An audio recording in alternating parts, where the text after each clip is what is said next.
Desmond Bane is playing like a borderline all-star this season, averaging over 25 points per game, and is still not nearly being talked about as much as he should be considering how well he's been playing. In this video, I'll be talking about why Desmond Bane is the most underrated player and most underappreciated player in the NBA this season. Before we begin this video, if you have not already, please like and subscribe and turn on post notifications so you never miss an upload. This season and Desmond Bane's fourth NBA season with the Memphis Grizzlies that is currently underway, where the Grizzlies have a record right now of 6-18, with just coming off a loss against the Rockets in 2 back-to-back games. With many key injuries and the suspension of Ja Morant, the season hasn't gone the best for the Grizzlies, but hopefully when Ja comes back, they're able to kind of bounce back and maybe make a play-in spot or make it to the playoffs, but that's what we're hoping for. But stat-wise so far for Bane this season, it's been insane, with a career high at 25 points per game, which is, that's all-star level right there. He's not too far off from an all-star, and that's pretty insane to say that we have 2 guys right now, Ja, or actually 3, Ja, Jaren, and Bane that are, basically all-star level players or caliber players. But anyways, 25 points per game, 5.3 assists per game, 4.3 rebounds per game, and 1.3 steals per game was for Bane's stats so far in 24 games this season. Then shooting percentage-wise, he shot the ball 46.9% from the field, 38.2% from 3, which when you look at it, it might seem like a dip in his stuff, but he's had to rely on so much more. He's been double-teamed and everything because he's the main weapon right now for the Grizzlies because Ja Morant isn't there, and that makes it so much harder on Bane. And for him to be able to average 25 points right now without, Ja being in the, being able to play right now is something that's really, I guess, underlooked, I feel like, by a lot of people.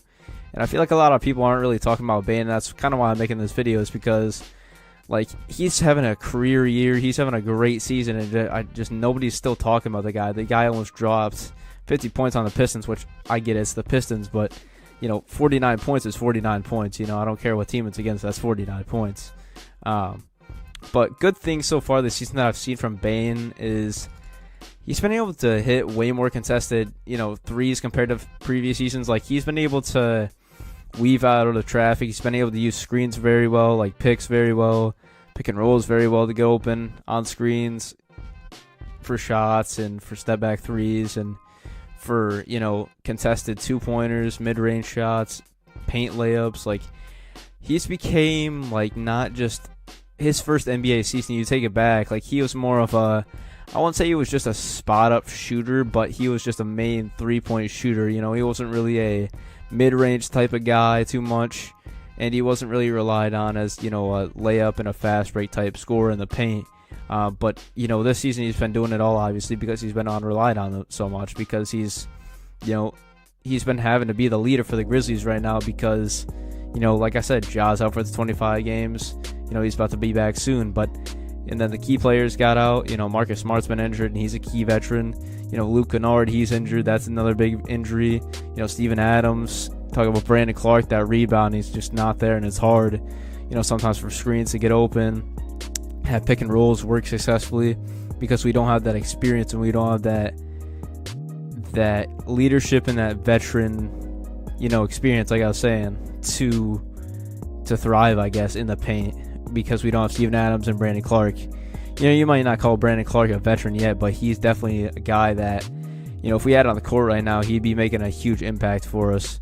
And hopefully we can get him back at some point this season, but, rumors have been that he'll be out for a while as well. But, just consistent shots, and then lastly, just be able to come off screens, like I said, and just be a playmaker for the Grizzlies. He's just been very great for that.